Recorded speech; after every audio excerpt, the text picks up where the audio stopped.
Een meisje van even 8 jaar, met heerlijk onschuldig gelaat, stond iedere dag voor het raam en keek naar de kinderen op straat.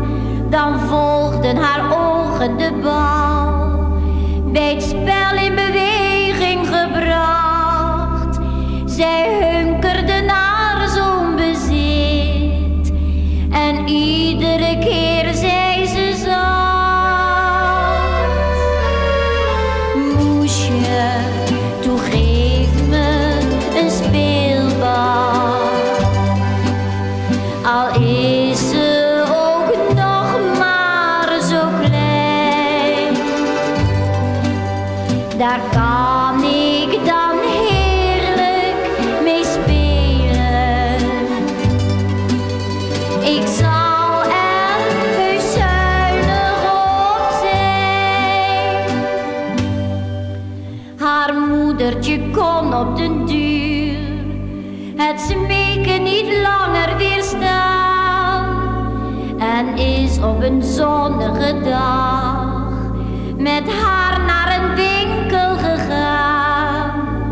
Hoe licht viel haar offer toen zij de vreugd van haar lieveling zag. Het kind hield de bal stijf omkneld en zei met gelukkige lach: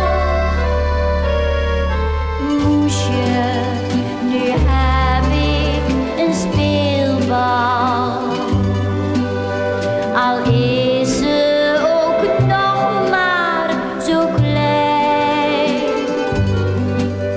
Daar kan ik nu heerlijk mee spelen. Ik zal er heus zuinig op zijn. Wat was ze gelukkig en blij, maar het noodlot komt steeds onverwacht. Want juist door haar spel met de bal viel zij in een donkere gracht. Men bracht haar als engeltje thuis, de bal nog geklemd in haar hand en moesje gebroken door smart. Zij zacht door verdriet overmand.